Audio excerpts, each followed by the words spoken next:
इतिहास में ना कुछ नाम ऐसे होते हैं जो सिर्फ नाम नहीं रह जाते, वो एक मिसाल बन जाते हैं। और ऐसा ही एक नाम है सिकंदर।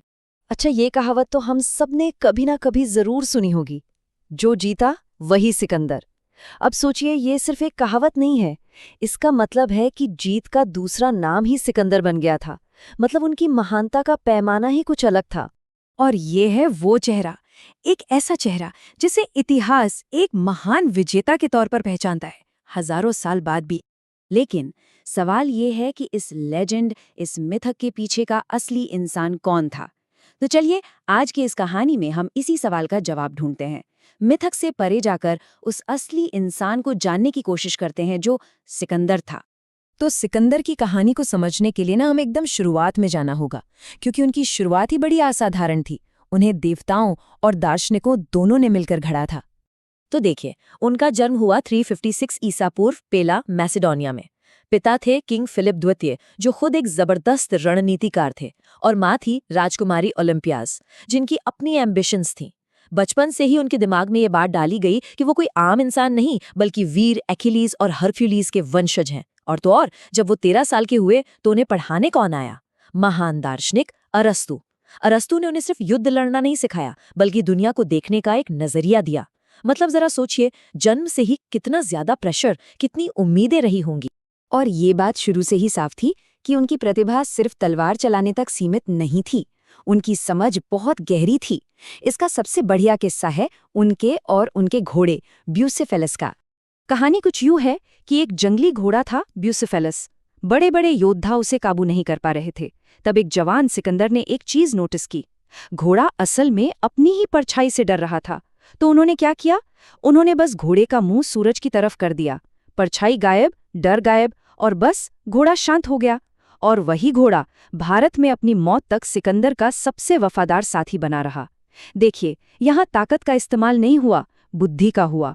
उन्होंने घोड़े के डर को समझा। ये उनकी समझ और एम्पैथी का कितना बड़ा सबूत है।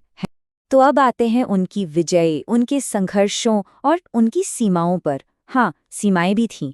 तो चलिए उनके मिलिट्री कैंपेन्स को देखते हैं, पर सिर्फ जीत की कहानी की तरह नहीं, बल्कि एक ज्यादा कॉम्प्लेक्स हकीकत के तौर पर।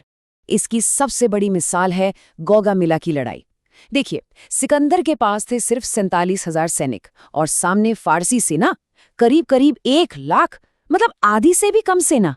इससे साफ पता चलता है कि उनकी जीत नंबर्स की वजह से नहीं, बल्कि उनकी कमाल की स्ट्रैटेजी और रिस्क लेने की हिम्मत की वजह से थी। और नतीजा, एक ऐसी जबरदस्त जीत जिसने पूरे फारसी साम्राज्य को हिलाकर रख दिया। बस इसी एक लड़ाई ने सिकंदर का नाम इतिहास में लिख दिया, और एशिया के दरवाजे उनके लिए हमेशा के लिए खुल गए। लेकिन क्या वो सच में अजेय थे? क्या उन्हें कोई नहीं हरा सकता था? हर कहानी में एक टर्निंग पॉइंट आता है, और सिकंदर की कहानी में भी आया। ये मोड़ आया भारत में। हाइड स्पेस की लड़ाई में उनका सामना हुआ राजा पोरस और उनकी हाथियों की सेना से। ये एक बहुत ही भयानक लड़ाई थी। जीत तो सिकंदर को मिली, लेकिन इसकी कीमत बहुत भारी चुकानी पड़ी। पोरस ने उन्हें वो टक्कर दी जो उन्हें पहले कभी नहीं मिली थी, और उन युद्ध के हाथियों ने तो मैसेडोनियन सेना में खौफ पैदा कर दिया था। जीत के बाद भी सेना का मनोबल पूरी तरह टूट चुका था। और फिर वही हुआ जो होना था। उनकी थकी हारी सेना ने आगे बढ़ने से साफ इनकार कर दिया, एक तरह से विद्रोह कर दिया, और सिकंदर को अपनी जिंदगी में पहली बार वापस मुड़ना पड़ा। ये बहुत बड़ी बात थी। उनकी विजय यात्रा को किसी दुश्मन ने नहीं, बल्कि उनके अपने ही सैनिकों ने रोका। यहीं पर उनकी दुनिया जीतने के सपने की एक हद तय हो गई। और ये घटना हमें सिकंदर के पर्सनालिटी के एक बहुत ही दिलचस्प पहलू पर ले आती है, उनका दोहरा स्वभाव। वो एक ही सिक्के के दो पहलुओं की तरह थे। देखिए, एक तरफ वो एक विजनरी लीडर थे। वो सबसे आगे रहकर लड़ते थे, अपने दोस्तों के लिए जान दे सकते थे। उन्होंने हारे हुए दुश्मन जैसे राजा पोरस को भी पूरा सम्मान दिया। वो चाहते थे कि अलग अलग संस्कृतियां एक साथ मिले। शायद ये अरस्तु की ही सीख थी। लेकिन सिक्का पलटता है, और दूसरी तरफ एक तानाशाह नजर आता है। उनका गुस्सा भयानक था। जीत के साथ साथ उनका अहंकार भी बढ़ता गया, और कभी-कभी तो वो इतने पैरानॉइड हो जाते थे कि नशे की हालत में उन्होंने अपने एक बहुत करीबी दोस्त की ही हत्या कर दी। तो एक ही इंसान में ये दोनों, एक विजनरी और एक टायरेंट, साथ रहते थे। और अब कहानी पहुंचती है अपने आखिरी सबसे रहस्यमयी मोड़ पर, एक साम्राज्य का अंत। सिर्फ 32 साल की उम्र में सिकंदर की बेबीलोन में मौत हो गई। और कारण आज तक एक रहस्य है। कई थियरीज हैं। कोई कहता है मलेरिया, कोई कहता है टाइफाइड, कुछ लोग शराब को वजह बताते हैं, तो कुछ कहते हैं कि उनकी हत्या हुई थी। सोचिए, जिस इंसान ने दुनिया की सबसे बड़ी बड़ी सेनाओं को धूल चटाई, उसे किसी अनजान चीज ने हरा दिया। ये आज भी हिस्टोरियंस के लिए एक बहुत बड़ी पहेली है। और कहा जाता है कि मरते वक्त उनकी एक आखिरी इच्छा थी। उन्होंने कहा था, मेरे हाथ मेरे ताबूत से बाहर रखना, ताकि दुनिया देख सके कि जिस इंसान ने पूरी दुनिया जीती, वो जाते वक्त अपने साथ कुछ नहीं ले गया, उसके हाथ खाली थे।